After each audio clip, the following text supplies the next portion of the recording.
We're gonna jump right into it. I have all my notes right on my iPad. Okay, we're gonna just breeze past this because I also gotta go on a walk before it gets dark.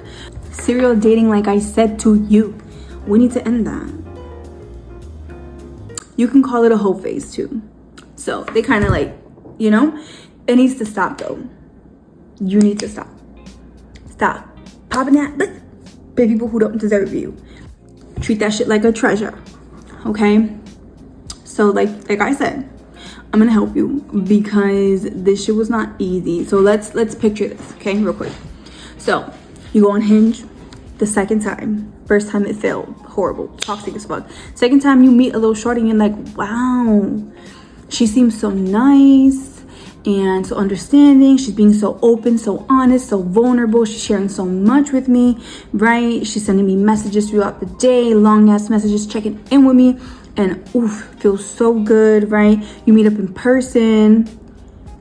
She looks at you and she tells you, or he tells you, or they tell you, yeah, I don't need to be on this app anymore. I'm gonna delete it because you're the one. You might be like, yeah, I need you to sit down with that. Let me know what the red flags are, because the whole time when that happened to me, I was like, wait, but I still want to keep my options open because I barely even know you. We've only been speaking for like a week. The fuck? Right, real life situation, and that shit is nothing compared to all the other stories, which if you want another video, girl, I will talk my shit to you. Right, so like I said, keep the red flags in mind because they're there. And if it's anything like similar to what maybe you've been through, just know that those are red flags. People who are like constantly texting you, constantly calling you, just like, you know, it's nice to a certain extent, but like we all have lives. Let's be realistic. Like you gotta work, I gotta work. We got things to lock into. You can't have somebody who keeps calling you, wants to stay on the phone with you. Like shorty would be on my phone while I'm at work. We'd be arguing while I'm at work. All of that is a red flag. Okay, that is not okay. And if you want more explanation on that, again, I will talk my shit in another video because I'm trying to not make this too long. But so what is serial dating? It's someone who hops from one relationship to another without taking some time to heal, but with no intention to pursue a long-term relationship, right? And it can be intentionally or unintentionally. So we're gonna do a breakdown, right? I'm gonna explain it to you, give you some signs, and give you some ways to prevent it, okay? Because I don't want you to think that you're stuck like that. Babe, I've been single for like almost 7 months now. Right, be proud of me. And it's amazing. In the beginning, not so much, right? Like I had moments where like I would download the app and then I'd be like, wait, but we know what this app brings and it's shit, right? So, first sign of a serial dater. They're looking for that romantic high or that hit of dopamine and oxytocin because you feel pleasure from feeling loved by another person, and there's nothing wrong with that, no. But if you do it too much and you don't take a break in between, we have a problem. Why can't you be alone? Alone time is not bad, okay? And I've had people tell me, like I said, if it's in therapy or if it's a family member or a friend, and they tell me like, you know, but I just want to be with somebody. I just want to be loved. Like I can't be alone. I was once that person, and then like my world got flipped. Okay, it turned upside down when shorty, one of the girls I used to date for a long time, it was very serious. We lived together, almost got married. She called that engagement off, and my heart ripped. And I had to learn the hard way that I could not depend on other people for my happiness. Okay, and I don't want you to think that you need a relationship to feel happy. You can make yourself feel happy, okay? Take yourself out on dates and stuff like that. We'll get more into that towards the end of the video, okay? So that's the first sign. Second sign is tend to be insecure, right? And I will admit I've had my insecure moments, right? But because I've been cheated on. So you get what I'm saying? But if you're very insecure and like that person is projecting onto you shit that you're just like, whoa, I haven't even given you a reason. So why are you putting that shit onto me? Red flag. Red flag. Wave your red flag. Afraid of commitment. Okay? Someone who's afraid of commitment will show you that. And you know what those are called? Situationships. Situationships. Because if you are doing relationship shit without a title to it, babe, I want you to understand I've been there. Okay? And that shit is, I think we're good, but we're gonna speed this up, like I said, because this shit cut off, right? Situationships. If you're doing shit in a relationship without a title, and they want to just stay like that, and they're taking too long to ask you to be their girlfriend or their boo or their whatever, it's a situationship, and you need to get the fuck out. That shit is not safe. Okay? Because if somebody wants to be with you, they will be with you. I promise. It's not that hard. 1 + 1 is 2, not 3. So a lot of them are also afraid of, like I said, commitment, right? Afraid to be alone, and it is not a bad thing to be alone. It's better to be alone than mal acompañado, okay? Okay. They are attention seekers. They will do everything, you know, they'll be like, woe is me, that last person I was with, she was so mean to me, she was so bad to me, he was so bad to me, it was a shit person, I never did anything, I don't know why I was treated like that. All this shit, right?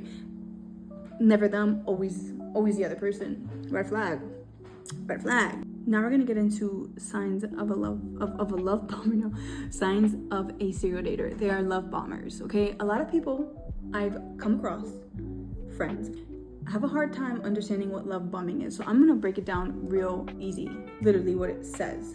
Somebody who love bombs you. They're just throwing all this love onto you. All right, bet. So like intense passion. Think of it like it's just doing too much in so little time. Okay, like I can't give you like a timeline, but just know I can give you a rough estimate. 2 to 3 weeks. If they're saying all that shit to you, it's way too soon. How many days have you guys been on? Okay, how much time have you guys spent together? And I also want to get into like just approaching dating in a different way. Okay, you don't want to give too much too soon. You don't know these people, point blank, period. Okay, so playing hard to get, or playing the cat and mouse game, right? You're on and off, on and off, on and off, on and off. The fuck are you, a switch? No. Tell them to put some respect on your name. Leave that shit. You don't need that. No. That's a clear ass sign. Okay? So, let's keep going. I'm sorry. I'm running out of storage. That's why. Emotionally unavailable. Like they want something deep, but like they're not giving anything deep. Okay, like they're not talking to you about their feelings. They're not talking to you about things that like shape them into the person that they are. Like that shit feels so surface level. Like that is a sign, okay, of someone who is just trying to like, you know, bug around a day and then dip.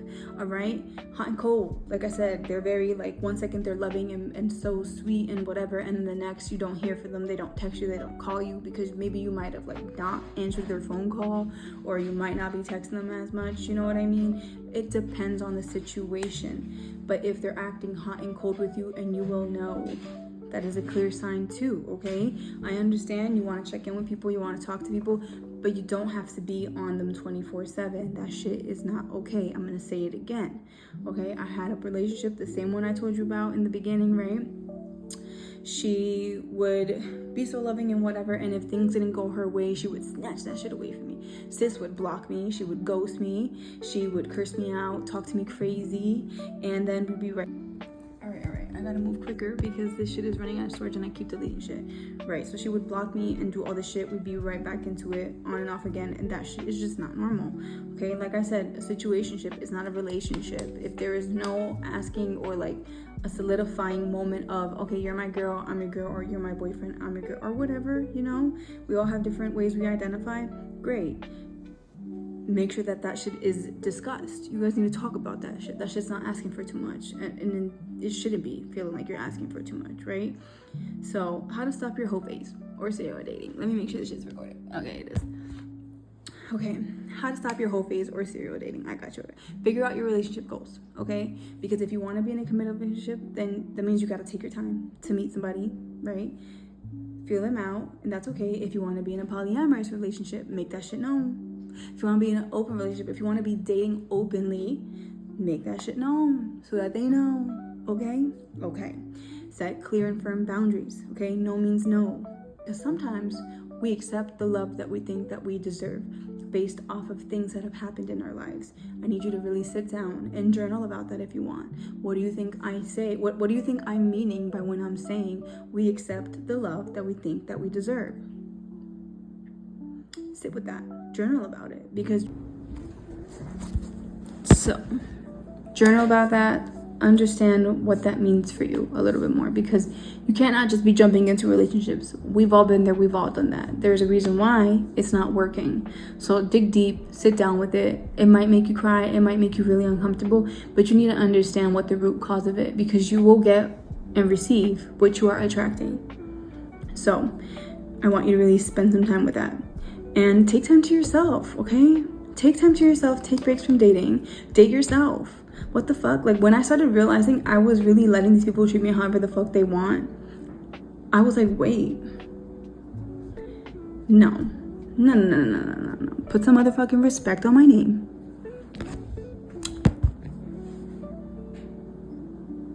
Because what the fuck? That was wild. So I said, I'm done. I'm done with the apps.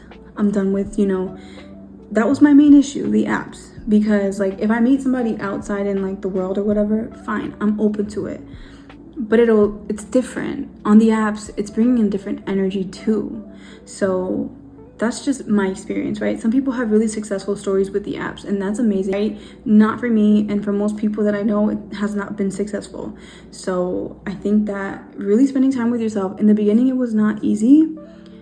I'm lying, it wasn't that bad, because like I really like my alone time, but I had a hard time doing certain things alone. So like eating out alone, I haven't really fully accomplished that.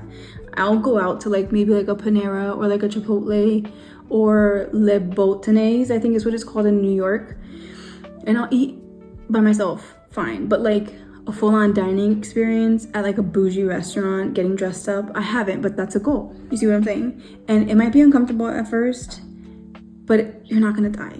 So when I do that, I will definitely film that for you, but it's not a bad thing. Like, I really want you guys to try, whether that's like going to a museum or going on like a little cute, city adventure. Do it by yourself. It's not that bad. There's so many people who spend time alone. It's really not that bad. So yeah, and communicate with yourself and others what your triggers are. And that's why I said also sit down and write about this, because there are things that are triggering you. And people who are on and off, for example, me, I was also guilty of that. I would like be with somebody, break up, be with somebody, break up. And like, I was part of that cycle. I was just as guilty about it, right? But my fear was abandonment, because as soon as they left me, it made me feel like I was going to be abandoned. I would leave them. And then it would just keep going. So I had to identify what the trigger was. And a big one I want to say is the 90-day rule. Or you can establish your own number day rule. But I want to stick to 90 days because 3 months is enough to know if somebody can hold out and not be an asshole about you not trying to have them clap your cheeks. Amazing. Okay. And what's the fucking rush, right? Go on dates. And if after 3 months you're like, hey, I'm feeling you. But if you're not, and let them know you're going to be actively dating other people, you need to speak up. Speak up about what you want and what you don't want. And if they get hurt, babe, let them go. There's better out there. I promise you. And a big one, don't have sex with anybody. You don't want to exchange sacred energy with people that you don't even fucking know. It might feel good in the moment, but you are literally going to absorb all of their energy. So, just to wrap everything up, because this keeps on cutting me off. But like I said, right? Just touch on the last thing. Don't have sex with just anybody. Don't have sex, because you will get pregnant and die. Don't have sex in the missionary position. Don't have sex standing up. Just don't do it. Promise? Okay, everybody take some rubbers. Okay. That's all I have to say for right now. Because I need to get this phone situation fixed, and I'm most likely going to use my other phone to start recording the videos, because I have to really clear out this phone. But That's all. I wanted to shed some light on the serial dating thing because I know that a lot of us will call it different things, but it's happening. We can't ignore it. If we want successful relationships, we need to address what it is that we're doing and where. I'm saying it because